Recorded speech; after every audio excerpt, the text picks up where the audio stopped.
The gavel came down like thunder. 25 years, federal prison. I watched my daughter-in-law, Jessica, crumble to the courtroom floor, her perfect mask finally shattered.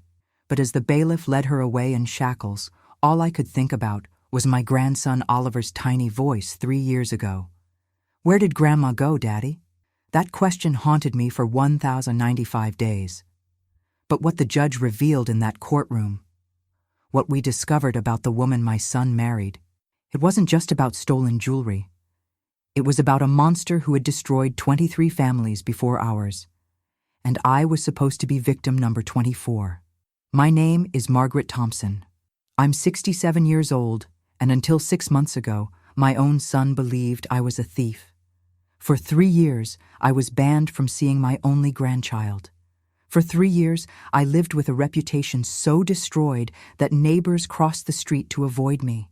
But Jessica Martinez, if that was even her real name, made one crucial mistake. She underestimated a grandmother's love, and that mistake would bring down a criminal empire that spanned 5 states and 2 decades. What I'm about to tell you will make you question everyone you trust. Because the woman who destroyed my family, she'd done it before, again and again and again. Let me tell you who I was before Jessica turned my life into a nightmare. I was a recent widow. My husband Robert died of cancer 2 years earlier. We'd spent our life savings fighting that disease, and I was living on $1,200 a month in Social Security, barely surviving, but surviving. My arthritis was getting worse. Some days I could barely open a jar. I was taking medication that cost me $180 a month, money I could barely afford. But when my son Daniel called me in March 2020, sobbing into the phone, "Mom, I don't know what to do. Jessica just had the baby and she's falling apart. She won't eat, won't sleep. She just stares at Oliver and cries. Would you maybe come stay with us? Just for a month." A month. To help with my first grandchild. What grandmother says no to that? "Of course, sweetheart. I'll be there tomorrow." If I could go back to that moment, if I could warn myself about what was coming. But you can't change the past. You can only survive it. I should have known something was wrong the moment I walked into their house. Jessica greeted me with a smile that never reached her eyes. "Margaret, oh, you're such a lifesaver." But when she hugged me, it felt cold, performative. "I've prepared the guest room for you," she said, leading me down the hall. Except when we got there, the room was packed with boxes. "Oh," Jessica gasped, like she was surprised. "I forgot we moved all the storage in here. But the living room couch is super comfortable." The couch. I was 67 years old with arthritis, and she expected me to sleep on a couch for a month. But it was for Oliver. Everything was for Oliver. That first night, when the baby started crying at 2 a.m., I got up automatically.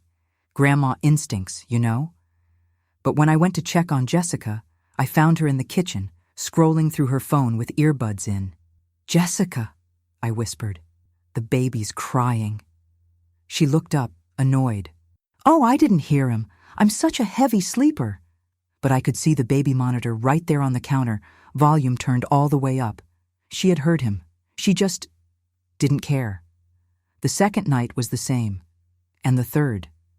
By the end of the first week, I realized I wasn't there to help Jessica recover. I was there to replace her entirely. During the day, while I was doing laundry, cooking meals, and cleaning their house, Jessica would disappear. "I need some me time," she'd say, grabbing her designer purse. "New moms need self-care." She'd come back hours later with shopping bags, her nails freshly done, smelling like expensive perfume. Meanwhile, I was changing diapers with hands so swollen from arthritis that I could barely grip the safety pins. But it was worth it for Oliver. That little boy became my world. When he looked at me with those big brown eyes, Robert's eyes, I would have done anything for him. And Jessica knew it. That month became a nightmare I wouldn't wish on anyone. I was up every 2 hours with Oliver, feeding, changing, rocking him back to sleep. During the day, I was cooking, cleaning, doing laundry, while Jessica recovered by going to the spa or shopping with friends. The expenses were killing me. Diapers, formula, baby clothes, it was adding up fast. My Social Security check was supposed to last the whole month, but by week 2, I was already running short. "Don't worry about it, Mom," Daniel said when I mentioned the cost. "We'll pay you back." But Jessica just smiled that cold smile and said nothing. When I realized I couldn't afford my arthritis medication that month, I made a decision that still breaks my heart. I sold my wedding ring. Robert's grandmother's ring, passed down through 3 generations. The ring he'd slipped on my finger 42 years ago, promising to love me forever. I took it to a pawn shop and got $3,400 for it. I used that money to buy Oliver everything he needed: a proper crib, a changing table, clothes, toys. I even bought a rocking chair so I could comfort him during those long nights when Jessica was nowhere to be found. "Mom, you didn't have to do that," Daniel said when he saw the new furniture. "But Jessica?" Jessica just smiled that cold smile and said, "How generous." Generous. Like I was some distant relative, not the grandmother who was raising her child for free. I should have seen it then. The calculation in her eyes. The way she was already planning her next move. Because what I didn't know was that Jessica had done this exact same thing to other families. Other grandmothers. Other innocent people who just wanted to help. And some of them didn't survive what came next. The 3rd week, I started noticing things. Jessica would disappear into her bedroom for hours, claiming she was pumping breast milk. But when I offered to help with the bottles, she'd snap at me. "I can handle it myself, Margaret." She started locking doors that had never been locked before. The bedroom door, the bathroom door, even the closet in the hallway. "Why are you locking everything?" I asked Daniel one evening. She's been anxious since the baby came. She feels like she needs privacy to recover." But it felt like more than that. It felt like she was hiding something. The last week of my stay, Jessica changed completely. She became secretive, paranoid. She would take phone calls in whispers and hang up the moment I entered a room. "Is everything okay?" I asked Daniel one evening. "Jessica's just stressed about money," he said. But I could see the worry lines around his eyes.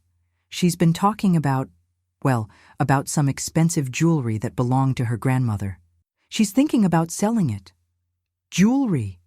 That word would come back to destroy me. I started paying closer attention to Jessica's behavior. She would leave the house every Tuesday and Thursday, always carrying a large purse, always wearing sunglasses.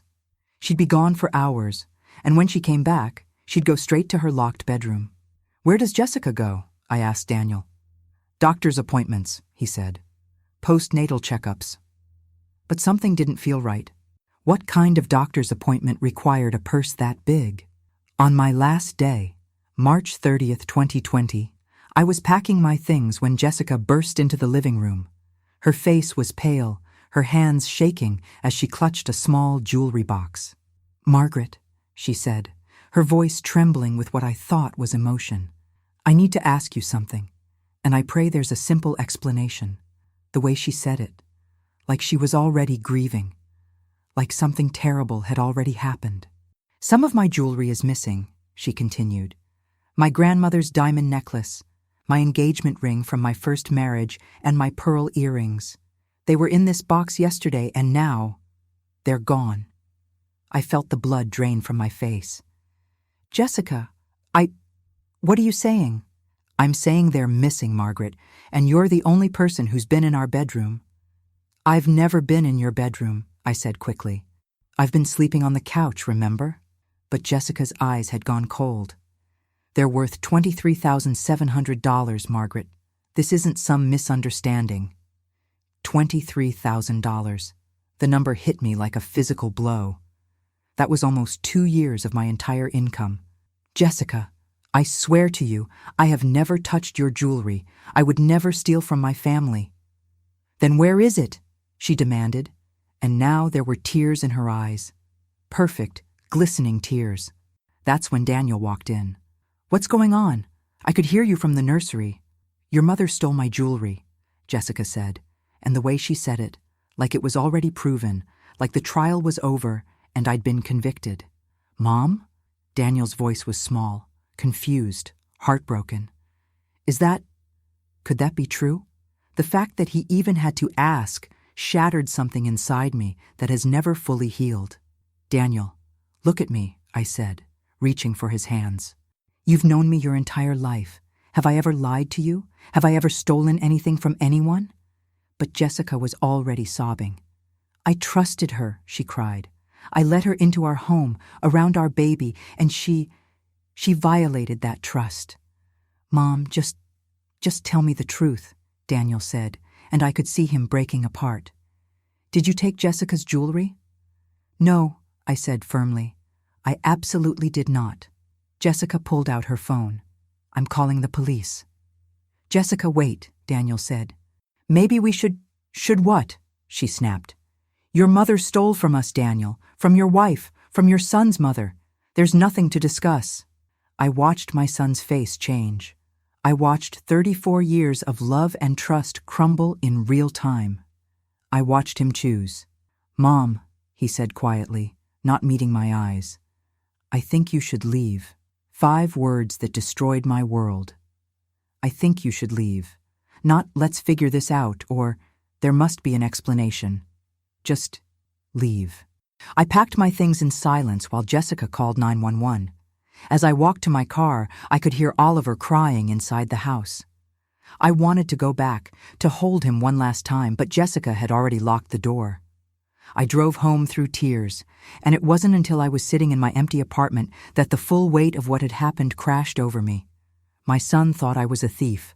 Detective Rodriguez came to my apartment the next morning. He was kind, but professional.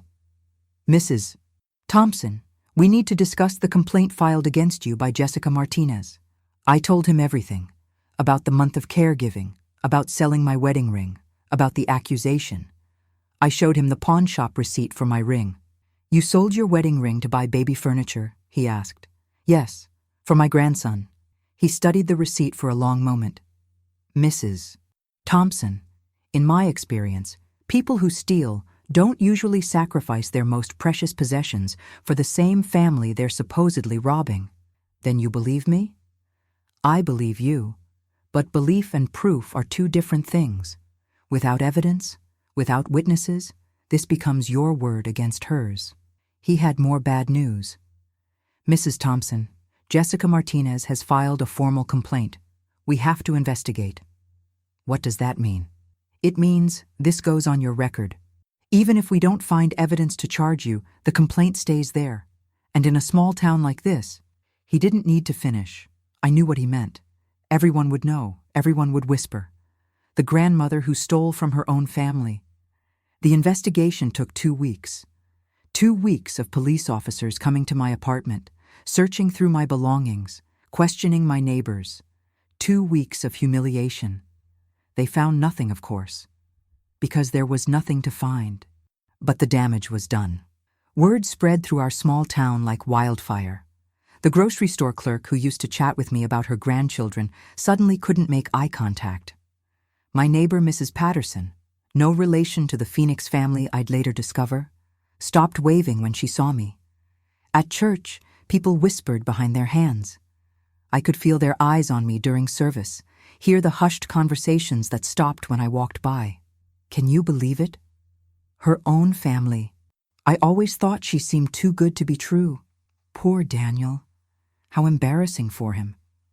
After he left, I sat in my apartment and realized something that terrified me.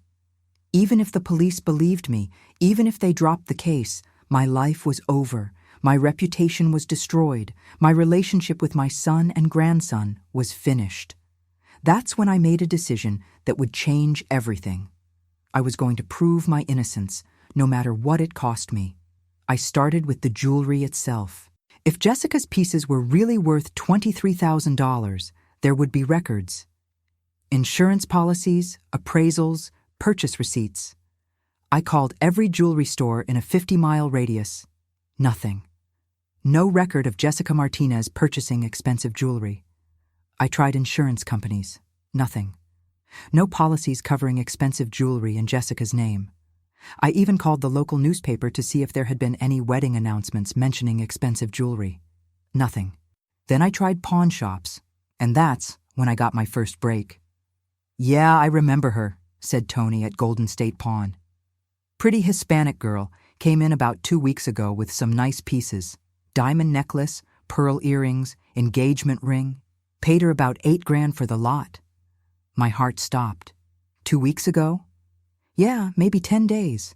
She said she needed cash fast, something about a family emergency. 2 weeks ago. That was before she accused me. She had sold the jewelry before it was supposedly stolen. Do you have security cameras? I asked. Sure do, but I can't show them to just anyone. You'd need a warrant or… What if I brought the police? Then we'd talk. I called Detective Rodriguez immediately. I found where the jewelry was sold before Jessica claimed it was stolen.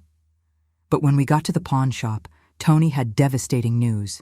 I'm sorry, Detective. Our security system crashed last week. We lost about 2 weeks of footage. How convenient. But I had something else.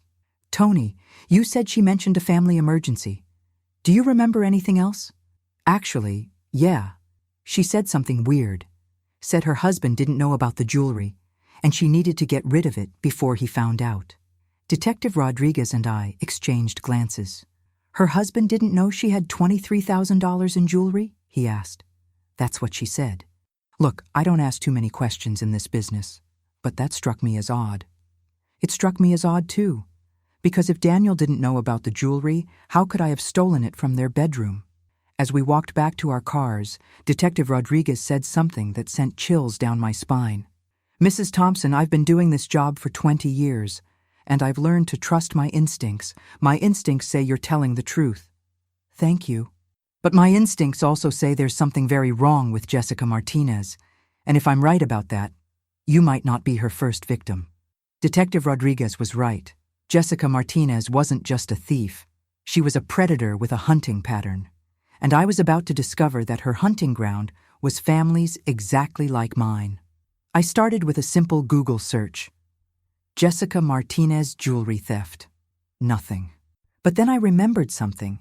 During my month at their house, I'd heard her on the phone speaking Spanish to someone she called Abuela. She'd mentioned the name Elena. I tried Elena Martinez jewelry theft. Still nothing. But Elena Vasquez. That hit gold. Phoenix Police Department, 2019. Elena Vasquez accused of elder abuse and theft by the Patterson family. Case closed due to insufficient evidence. My blood turned to ice. I called the Phoenix PD immediately. Detective Martinez, no relation to Jessica, remembered the case vividly. Elderly couple, Harold and Martha Patterson, their daughter-in-law Elena, moved in to help with their new grandchild. After about a month, thousands of dollars in jewelry and cash went missing. Elena accused the grandmother, Martha Patterson, of stealing from the family. The room started spinning. What happened to Mrs. Patterson? Family believed Elena, cut Martha off completely. The stress… She had a massive heart attack 6 months later. Died at 81 years old. She died. An innocent grandmother died because of Jessica's lies. Detective Martinez, do you still have the case file? I do. And ma'am? If you're dealing with Elena Vasquez, or whatever she's calling herself now, you need to be very, very careful. That woman is dangerous. I drove to Phoenix that weekend. I had to meet Harold Patterson, had to hear his story with my own ears. Harold was 84 years old and broken in ways that went deeper than age. When I told him who I was and why I was there, he started crying. They said my Martha was a thief, he whispered. My Martha, who gave her last dollar to the church collection every Sunday. They said she stole from her own grandchild. Tell me exactly what happened, I said gently. The story was identical to mine, down to the smallest details. Elena had moved in to help with their grandson. She'd been sweet, grateful, helpful, until the jewelry went missing. She had my son David so twisted around her finger, Harold said. When she accused Martha, he believed her instantly, wouldn't even let Martha explain. How did she manipulate him? Looking back, we think she was putting something in his coffee. He was always tired, confused, couldn't think straight. Martha noticed it, but we thought it was just stress from the new baby. Drugs. Jessica had been drugging her own husband. Where's your son now? Harold's face crumpled. He divorced Elena about a year after Martha died. Found out she'd been stealing from him too, manipulating him with some kind of drugs in his coffee. But it was too late for my Martha. Mr. Patterson, I'm going to stop her. I'm going to make sure she never does this to another family. How? He asked. She's like smoke. She disappears and becomes someone else. I don't know yet. But I will find a way. Harold gave me a box of documents, everything he'd collected trying to prove his wife's innocence. Police reports, medical records, even Elena's fake social media profiles. Take it all, he said.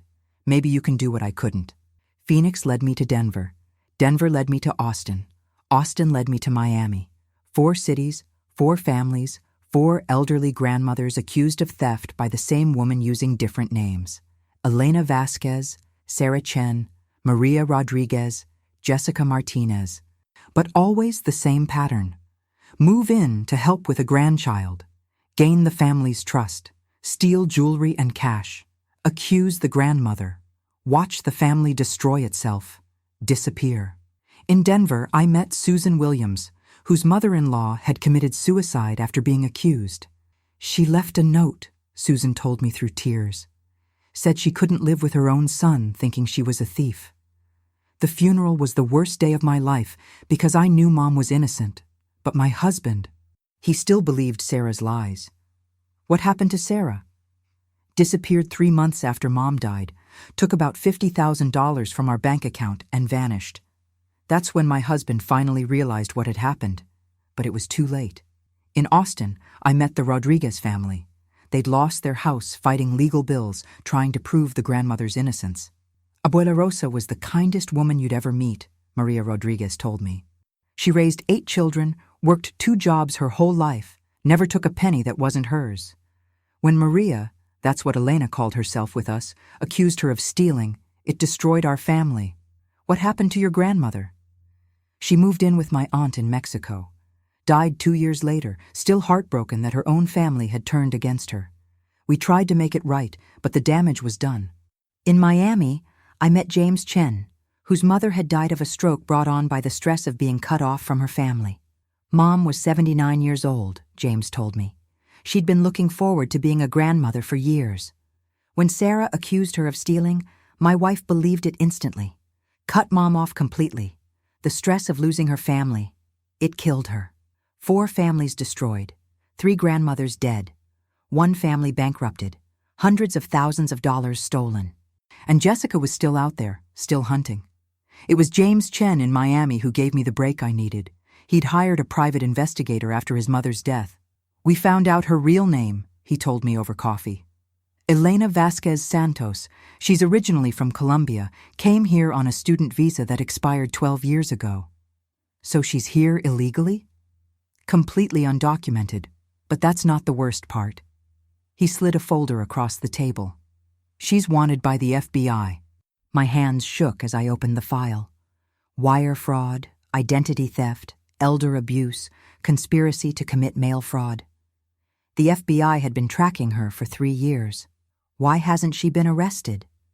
Because she keeps changing identities and moving across state lines. But if we could prove she's Jessica Martinez in your case, we could bring her down. James handed me a business card. Agent Sarah Kim, FBI Financial Crimes Division. She's been hunting Elena for 3 years. She's waiting for your call. I called Agent Kim from the parking lot. Mrs. Thompson, I've been praying for a call like this.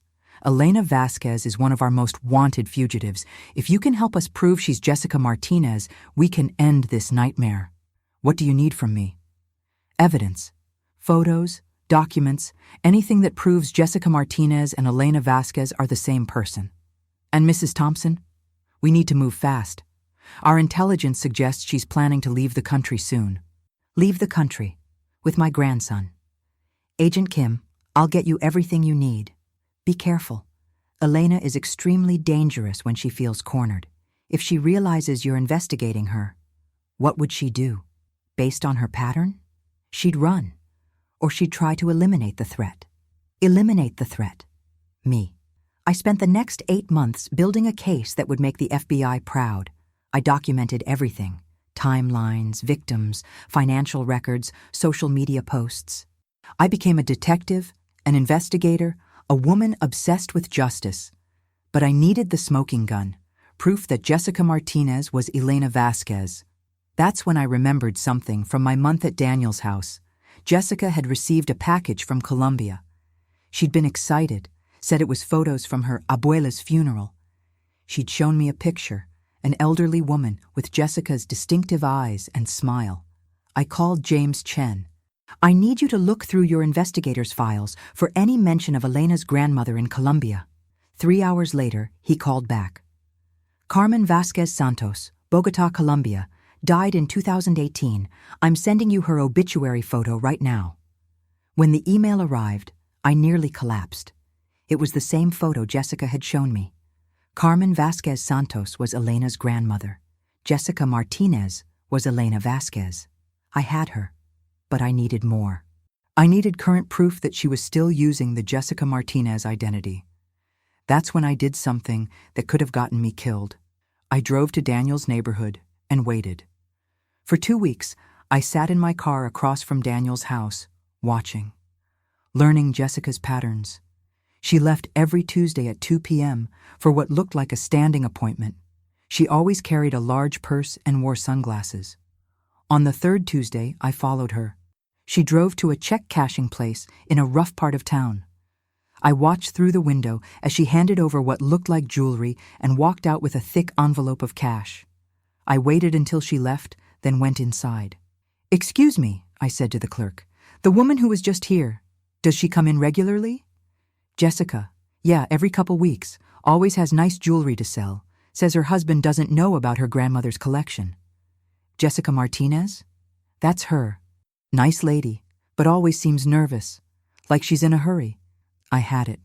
Current evidence of Jessica Martinez selling jewelry at a check-cashing place. But I needed photos. The next Tuesday, I came prepared with a camera. I also started following her other patterns. She went to different check-cashing places, different pawn shops, always with jewelry to sell. I documented everything: dates, times, locations, amounts. What I discovered horrified me. Jessica was systematically selling jewelry and valuables, not just from our family, but from others too. She had a network of buyers, a system for moving stolen goods. Agent Kim was ecstatic when I called with the evidence. "Mrs. Thompson, this is exactly what we needed. The photos, the witness testimony, the connection to Elena's grandmother. We can move forward with the arrest warrant." "When?" "Soon. But I need to warn you, when we arrest Elena, your son is going to learn some very difficult truths about the woman he married." "What kind of truths?" "We have evidence that she's been drugging him. Mild sedatives in his coffee, probably to keep him compliant and confused. When we arrest her, he's going to realize he's been living with a stranger." My heart broke for Daniel. "Will he be okay?" "Physically, yes. Emotionally, that's going to take time." "Are you prepared for that conversation with your son?" Was I prepared to watch Daniel's world collapse? Was I prepared to see him realize he'd chosen a monster over his own mother? "Yes," I said. "He needs to know the truth." "There's one more thing. We're going to need you to testify at trial. Are you ready for that?" "Agent Kim, I've been ready for 3 years." But there was something else I needed to do first. I needed to warn Daniel somehow without alerting Jessica. I started leaving anonymous notes in places I knew Daniel would find them. In his mailbox at work, under his windshield wipers. Simple messages. "Your wife is not who she says she is. Check her real name. Elena Vasquez. Your mother is innocent." I could see the effect it was having. Daniel started looking worried, distracted. I watched from across the street as he had heated conversations with Jessica, saw her getting more agitated, more paranoid. That's when I knew we were running out of time. The FBI arrested Elena Vasquez Santos, aka Jessica Martinez, on a Tuesday morning in November 2023, 3 years and 8 months after she'd accused me of theft. Agent Kim called me immediately. "We got her, Mrs. Thompson. She's in federal custody." How did she react? She tried to run out the back door. When that didn't work, She claimed diplomatic immunity, said she was a Colombian citizen being persecuted. When that failed, she tried to blame you and the other families for conspiring against her. Even in handcuffs, Jessica was still lying, still manipulating. What about Daniel and Oliver? Your son he's struggling. When we told him why we were arresting his wife, when we explained about the drugging, Mrs. Thompson, he's been trying to call you for hours. 3 years and 8 months of silence. And now he knew the truth. When Daniel finally reached me, he was sobbing. Mom, I'm so sorry. I'm so sorry. I should have believed you. I should have known. Daniel, you were being drugged. You weren't thinking clearly. That's no excuse. You're my mother. I should have trusted you. We talked for 3 hours that night. Daniel told me everything, how Jessica had isolated him from his friends, how she'd controlled every aspect of their life, how he'd felt like he was losing his mind. I thought I was going crazy, he said. I couldn't concentrate, couldn't remember things. She kept telling me it was stress from being a new father. She was poisoning you, Daniel. Literally poisoning you. How did you figure it out? I told him about my investigation, about the other families, about the FBI. When I finished, he was quiet for a long time. Mom, can you ever forgive me? There's nothing to forgive. You were a victim, too. The trial began 6 months later. I sat in the federal courthouse, looking at the woman who had destroyed my family. Elena sat at the defendant's table in an orange jumpsuit, her hands shackled, but her eyes were still cold, still calculating. The prosecutor, Assistant U.S. Attorney Michael Chen, James Chen's nephew, had built an overwhelming case, 23 families across 5 states, over $2 million in theft, 3 deaths directly linked to her actions. Mrs. Thompson, he said when I took the stand, please tell the court about your experience with the defendant. I told them everything. About the month of sacrifice, about selling my wedding ring, about the false accusation, about 3 years of exile from my family. When I finished, the courtroom was completely silent. Mrs. Thompson, do you see the person who falsely accused you of theft in this courtroom today? I looked directly at Elena. Her eyes met mine, and for just a moment, I saw something that might have been fear. Yes, I said clearly. The defendant, Elena Vasquez Santos, who was using the identity Jessica Martinez when she destroyed my family. The trial lasted 2 weeks. Victim after victim took the stand, telling their stories of loss and betrayal. Harold Patterson, now 88, testified via video call about his wife Martha's death. Susan Williams broke down describing her mother-in-law's suicide. The evidence was overwhelming. Financial records, surveillance footage, witness testimony, DNA evidence linking Elena to multiple crime scenes. Against her lawyer's desperate advice, Elena took the stand in her own defense. It was a catastrophic mistake. I never stole anything from anyone, she said, her voice steady and defiant. These families are lying. They're conspiring against me because I'm an immigrant, because they're racist. The prosecutor destroyed her in cross-examination. Ms. Vasquez Santos, you've used at least 8 different identities in the past 10 years. Is that correct? I had to protect myself from persecution.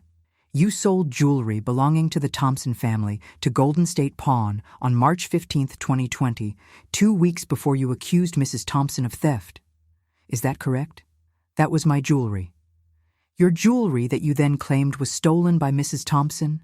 Elena's composure finally cracked. She did steal it. I needed money, so I bought it back and sold it myself. The courtroom erupted. Even her own lawyer put his head in his hands. So, you're admitting that you lied when you accused Mrs. Thompson of theft? No, that's not. Ms. Vasquez Santos, how many innocent grandmothers have died because of your lies? Objection. Sustained. But the damage was done.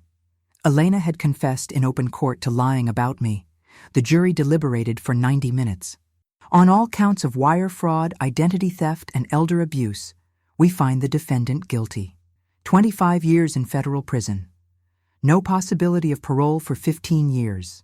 As the judge read the sentence, Elena collapsed, but I felt no satisfaction, only relief that it was finally over. After the trial, Daniel was waiting for me in the courthouse hallway. My son, who I hadn't spoken to in almost 4 years, looked broken and ashamed. "Mom," he said, and his voice cracked like he was 12 years old again. "I'm so sorry. I'm so sorry." I hugged him then, this man who had chosen a monster over his own mother, and I forgave him. Because that's what mothers do, and because I could see in his eyes that he'd been a victim too. "Where's Oliver?" I asked. "He's with my neighbor, Mom. He talks about you all the time. He remembers you. He asks when Grandma is coming back." My grandson remembered me. 2 weeks later, Daniel brought Oliver to my apartment. He was 7 now, tall and beautiful, with Robert's eyes and Daniel's smile. "Grandma?" he said uncertainly. "Hi, sweetheart," I said, kneeling down to his level. "I've missed you so much. Daddy said you went away because of the bad lady, but the bad lady can't hurt us anymore." "That's right, Oliver. She can never hurt us again." He hugged me then, and I felt 4 years of heartbreak begin to heal. It's been 8 months since Elena's conviction. Daniel and I are rebuilding our relationship slowly, carefully. He's in therapy, dealing with the trauma of being manipulated and drugged for years. We're in family therapy too, learning to trust each other again. Oliver spends every weekend with me now. We bake cookies, read stories, and I tell him about his grandfather Robert. I'm teaching him to be kind, to be honest, and to never let anyone make him choose between the people he loves. Daniel has started dating again. A kind woman named Sarah who works at the library. She knows our whole story, and she's been incredibly patient as we heal as a family. As for Elena, she's in federal prison in Texas. She'll be eligible for parole in 2038, when she's 53 years old. The other families she destroyed have found some peace knowing she can never hurt anyone else. I got a letter last month from Harold Patterson in Phoenix. He's 88 now, but his son David has moved back to take care of him. They're healing together. "Thank you," Harold wrote, "for having the courage to fight when the rest of us couldn't. Thank you for making sure no other family goes through what we did." That's why I'm telling you this story. Because somewhere out there might be another Elena, another predator targeting vulnerable families. And if my story can help even one person recognize the signs, if it can save even one grandmother from what I went through, then maybe these 4 years of hell were worth something. The signs are always there. The isolation, the manipulation, the way they turn family members against each other, the financial control, the lies that seem so believable until you step back and see the pattern. Trust your instincts. If something feels wrong, it probably is. Don't let anyone make you choose between the people you love. And remember, the truth always comes out in the end. My name is Margaret Thompson. I'm 67 years old. I was falsely accused of theft by a sociopathic criminal who destroyed 23 families across 5 states. But I survived. I fought back. I got justice. And most importantly, I got my family back. If you're listening to this and you recognize yourself in my story, please get help. Contact the FBI. Contact local police. Don't suffer in silence like I did, because no grandmother should ever have to choose between her dignity and her family. And no child should ever have to grow up without knowing the love of their grandmother. The truth always wins in the end. Always.